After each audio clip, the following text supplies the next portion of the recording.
3 time management tips that can help you in your day to be more productive. And it all starts with the day before, the morning of, and the midday check in. Let's get into it. All right, so time management. The most important thing to me is being proactive and prepared. So when I'm going throughout my day and I am starting to feel a sense of reaction, I get that sense of I'm not in control and I'm letting other things or outside, distractions really control my day. And that's what we have to avoid at all costs. So, what do we do to ensure that we always stay in control and that we are really managing and staying ahead of our day? Well, the first practice that I always like to do, especially in the start of a work week, is on a Sunday, but any day before your day, the night of, you prepare for your day. So what does that mean? What does that look like? Let me give you some examples. So let's say you're preparing for the day for tomorrow. Let's say let's say it's a Sunday, because I always like to think about my work week, and if I get the work week off in a bad way, then it could really spiral fast downward and affect my entire week. So let's just say we're on a Sunday and you have an hour or so before you go to bed, or maybe just a time during the day. Take that time to look at your calendar or to start managing your calendar for the day, the next day, I should say. So Monday. So it's Sunday evening, and let's take a look and see what we got going on for Monday. You pull up your calendar, whatever it may be, Google, Outlook, you name it, and you start to realize what you have for the day. And maybe it's some meetings, maybe it's phone calls, maybe you have to meet a client, maybe you have some estimates. The bottom line is that you mentally need to start preparing for that and making sure that everything lines up. A couple things that you need to make sure are correct is, did you validate the appointments?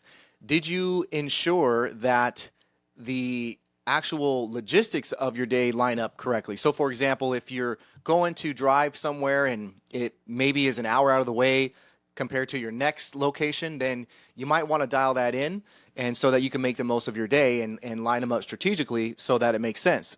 Those are things that you can get ahead of and that you could fix or correct the day before you start heading out, and then all of a sudden you have to call clients or call employees and be like, hey, I'm sorry I'm going to be late because I didn't realize I had this an hour away. So you have to get ahead of those things. Now, validating appointments, making sure everything is dialed in and lined up in order is really important. The most important thing that I like to do is just get that mental clarity.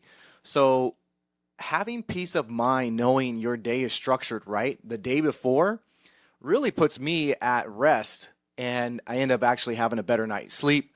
And so it just makes my evening and my morning of that much better.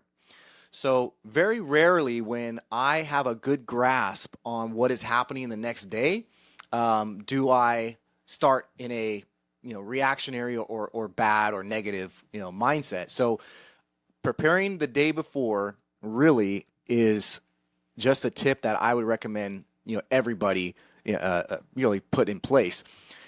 I got this from a previous boss when I was working at the bank, and at the time I was in charge of probably over 150 employees, and it always seemed like every start of my week I was just playing catch up. Where was I going? Where was I traveling? What was I doing? Who was I meeting with? I had calls with executives. I had meetings with my managers that reported to me, and it just always felt like I was reactionary. So this boss of mine at the time gave me the advice. She said, I always prepare my week on Sundays. And she spent time and put her plan together for the entire week. When she did that on Sundays, and when I started doing that on Sundays, I realized that it was just setting me up for success and made every day that much better. And then if you start doing that every night, maybe it's only 20 minutes at the point when you start to get really good and dialed in. But you really need to have the framework in place with the actual mindset and your calendars, and you got to have a place where you put everything to ensure that you actually can validate and make sure what you have in place is true and correct. So it's one thing to just keep it up in your head and be like, hey, yeah, I think I have this, or I'm pretty sure I have this. You got to have a system in place where you're documenting your time frames. Like I said, your calendar outlooks, your calendars, your Google, your Outlook, any of those will work. Whatever works best for you, try them out if you haven't already. But that's just something I recommend anybody to do. The next thing is the morning of, right? So what's your routine in the morning? Are you one of those people that wake up and just roll out of bed and do your hair, put your makeup on, whatever, and just, hey, you're off your way to the office, on your way to the office, and you're 30 minutes late? Maybe you're on time, maybe you're 5 minutes late. The point is, you had no time to mentally prepare for the day or the meeting in the morning, and so you're playing catch up. And I'll tell you right now, there's nothing more freaking annoying than when I'm at the office or I'm expecting a call from someone and I see someone rolling in and they're just fumbling. They're like, I'm sorry, I'm late. I'm sorry, I'm late. And they can't get their stuff together. There's a lot of things that you can control that really don't take a lot of talent. And I know a lot of people, have talked about these before, but the most important one is just being respectful of people's time. That doesn't take talent. It doesn't take talent to just wake up, prepare yourself to be on time. So being prompt does not take any talent. It takes effort, but effort doesn't take talent either. So you got to make sure that you are being proactive, waking up early, and getting yourself in a mindset of not letting the day get behind you. Now, there's a big difference, as I said, with being proactive and reactive. And if you're taking a few hours in the morning to gather yourself to ensure that you are once again mentally preparing yourself and getting your mind, your body, and your spirit ready for the day, then you're already ahead. So you prepared the night before, and now you're in the morning of. What does that routine look like? I'll give you some examples of just some of the things that I do.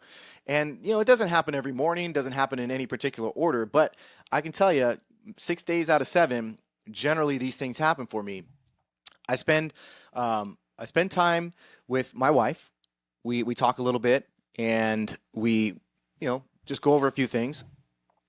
I'll pray. I'll try to read a book and I'll have some alone time to myself. I'll get caught up on some social media, some news, and I'll have a morning coffee sometimes. Sometimes I'll have a yogurt, get some protein in my body, or I'll work out. Now, all this cannot happen within 30 minutes and then heading off to work or wherever I'm going. All of this happens because I've woken myself up early and prepared to give myself a couple hours of time so that I can mentally get all that taken care of, get in the right frame of mind.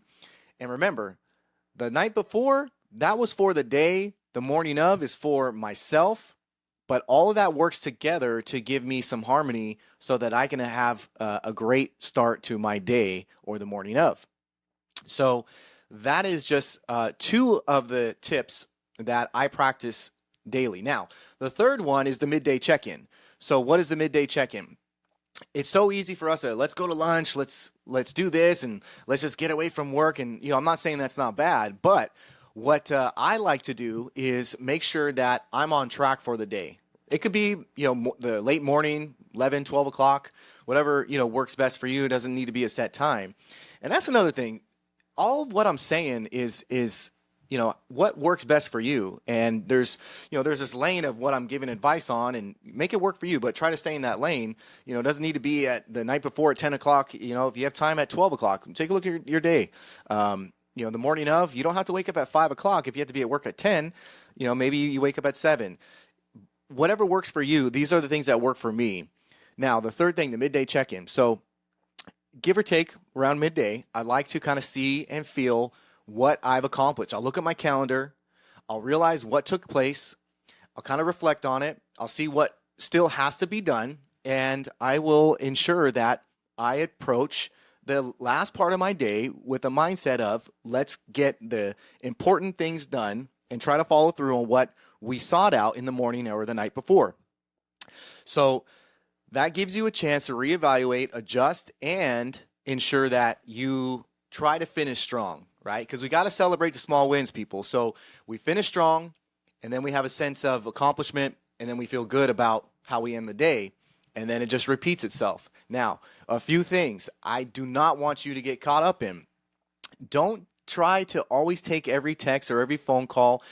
Limit the interruptions, because there is nothing worse than getting interrupted when you're trying to accomplish, anything. And I tell you, it's disrespectful. I used to have a big problem with undivided attention to people, and nowadays, obviously, it's very easy to not give someone your undivided attention with your phone and other distractions. So don't get caught up. If you have a meeting, stick with that meeting, stay focused, stay very laser-like on that meeting and the objective of that meeting. Now, don't move things around for not important things, right? So there's those 4 quadrants of what's important and not important and urgent and not urgent.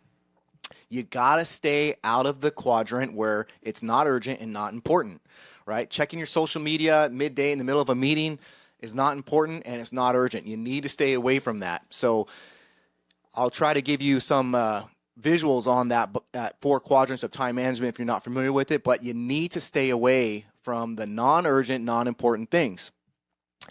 Don't get upset if you're sidetracked or something doesn't go right. If something derails your schedule or something gets you off course, it's okay, right? You can't control some things, but how you react is certainly what you can control. And the most important thing is getting back on track, right? Or accomplishing the things that you still can accomplish. So it's really important to ensure that you don't let things upset you, right? You don't cry over spilt milk. There's a lot of sayings that obviously I could say without sounding cliche, but you got to move forward. You got to focus on what's in front of you and ensure that you are giving your full effort and attention to what matters. And most of the time, what matters is the present time, the present day, and the present minute or the present moment. So that's my 3 tips for time management and some do's and don'ts. I hope you find it valuable. Don't forget to like and subscribe to the channel. We'll be coming out with a lot more. I look forward to talking with you about other tips to be a successful entrepreneur and just person in general in life. So appreciate you watching. Let's go.